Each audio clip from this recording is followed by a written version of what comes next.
함께 기도하시겠습니다. 모든 기도와 간구를 하되 항상 성령 안에서 기도하고 이를 위하여 깨어 구하기를 항상 힘쓰며 여러 성도를 위하여 구하라. 거룩하신 하나님 은총원에 감사합니다. 저희들의 영혼과 삶에 복을 주시고 하나님의 뜻과 은혜 아래 서도록 주님 붙들어 주옵소서. 심령들을 도우시며 하나님의 능력과 은혜를 베푸시기 원합니다. 예수님의 이름으로 기도합니다. 아멘. 네, 찬송가 320장 1절 찬송 드리시겠습니다.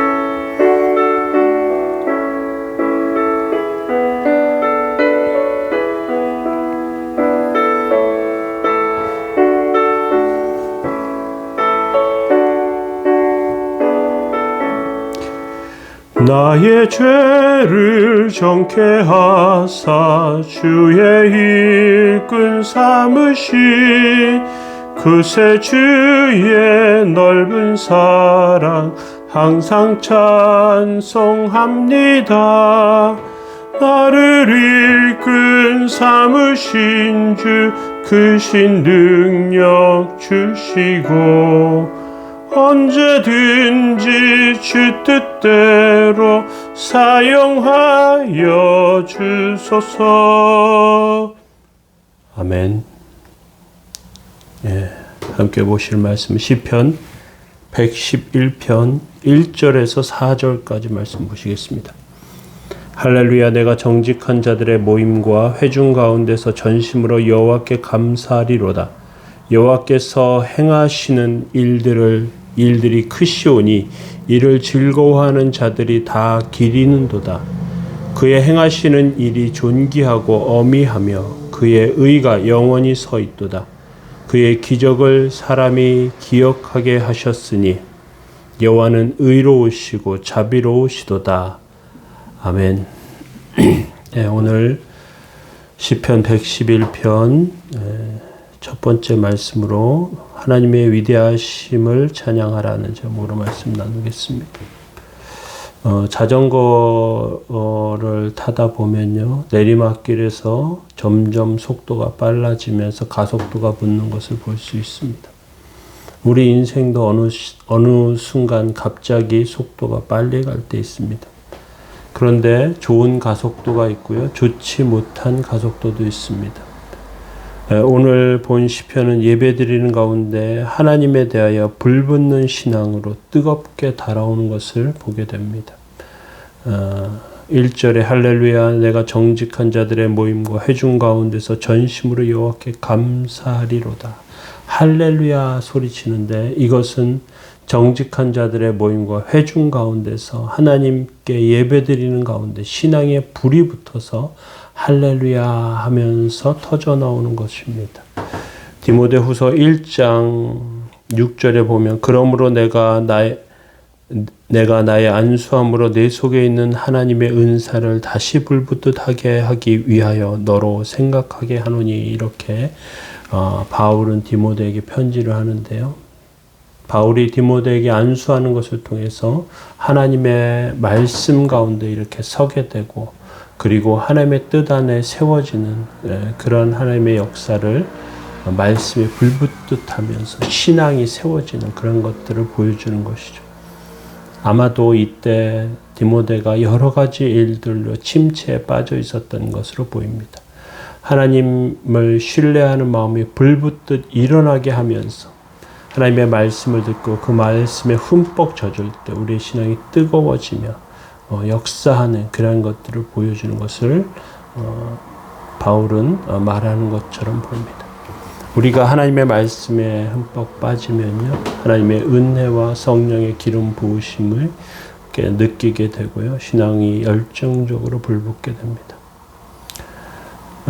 시편 110편은 알파벳 첫 음절을 따라서 이렇게 기록되어 있는 시편으로 소개됩니다. 그리고 정직한 자들이 하나님 앞에 바로 세워지는, 그래서 하나님의 위대하심을 찬양하는 것을 나타내는 것이죠. 예배의 감동, 그래서 뜨거운 신앙으로 세워지는 것. 하나님의 백성 가운데서 찬양하고 예배드리지만 정말로 하나님의 은혜에 감동해서 감격하면서 예배드리는 것은 굉장히 중요합니다. 오늘 그러한 시편, 그러한 마음이 시편 111편에는 우리에게 계속해서 말하고 있습니다. 다윗은 시편 23편에 주께서 내 원수의 목전에서 내게 상을 차려주시고 기름으로 내 머리에 부으셨으니 내 잔이 넘치나이다 이렇게 고백하는데, 그것은 하나님께서 나에게 신앙의 감동과 은혜를 주시면서 그것이 삶을 통해서 드러나고 나타나게 하는 그런 모습으로 보여주는 것입니다. 이때 다른 말보다 할렐루야로 터져 나오는 것이죠. 그리고 이것은 하나님께서 우리에게 행하신 일을 깊이 묵상할 때 나올 수 있습니다. 2절에 이렇게 말하죠. 여호와께서 행하시는 일들이 크시오니 이를 즐거워하는 자들이 다 기리는도다. 크시니 기린다. 이 단어는 우리가 깊이 묵상할 필요가 있습니다. 기린다는 것은 기념한다는 뜻을 가지고 있는데요. 개역 성경에서는 연구한다 이렇게 표현하고요. NIV 성경에서는 묵상한다로 기록하고 있습니다. 우리가 우리 자신과 성도들의 삶 가운데 이루어지는 일들을 단순하게 생각하는 것이 아니라 깊이 묵상하는 가운데, 그런 가운데 하나님의 은혜를 깨닫게 되는 것을 말합니다. 처음에는 이해가 되지 않지만 깊이 묵상하다가 하나둘씩 이해가 되는 것이죠. 예를 들면 가까운 사람을 잃을 때 우리는 하나님의 뜻을 하나님의 뜻이 무엇인지 잘 발견하기 어려운 그런 마음의 상태에 빠집니다. 그런데 시간이 지나면서 하나둘씩 이해가 되죠. 우리의 내적 그 깊은 곳에서부터 하나님의 뜻을 발견하면서 또 하나님의 뜻, 하나님의 인도하심 가운데 그렇게 서면서 정직하게 하나님의 은혜 가운데 설 때, 그럴 때 더 깊은 신앙과 은혜 자리로 들어가는 것을 우리는 발견하게 됩니다. 계속해서 3절에 보면요.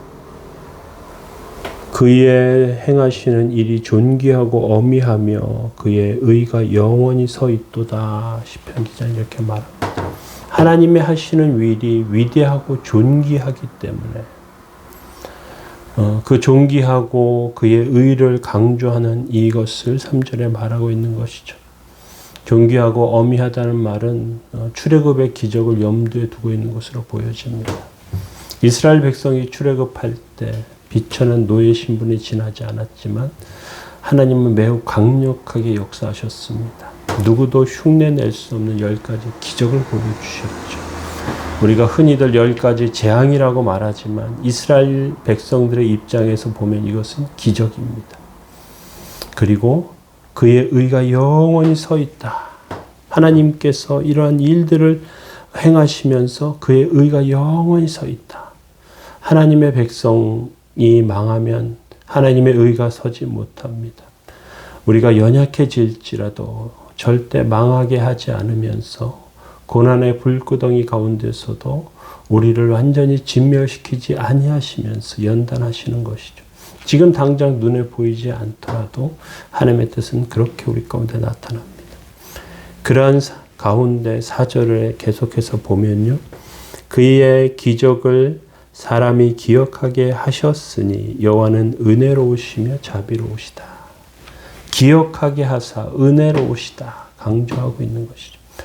하나님은 세상에 기적을 행하시는 분이신데요. 그 하나님의 기적을 통해서 모든 악을 물리치십니다.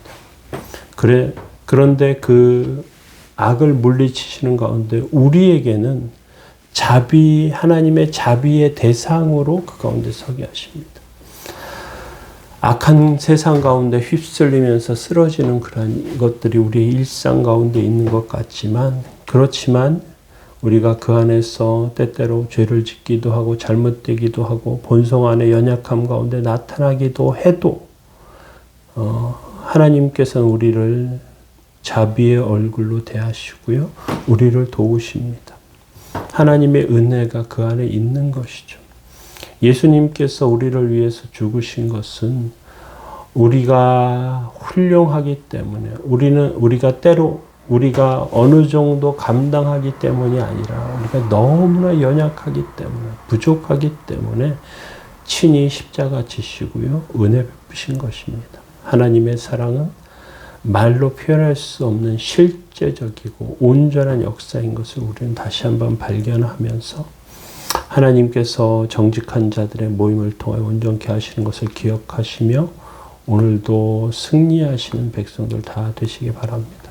교회를 통하여 세워지는 저와 여러분들이 될 수 있기를 원합니다. 기도하시겠습니다. 모든 기도와 간구를 하되 항상 성령 안에서 기도하고 이를 위하여 깨어 구하기를 항상 힘쓰며 여러 성도를 위하여 구하라. 거룩하신 하나님 은총과 은혜 감사합니다. 주님께서 성도된 심령들마다 세우시고 은혜와 도우심 가운데 함께 하옵소서. 오늘도 도우시고 지키시기 원합니다. 예수님의 이름으로 기도합니다. 아멘. 모임을 위해서 교회를 위해서 기도해 주시면 좋겠습니다.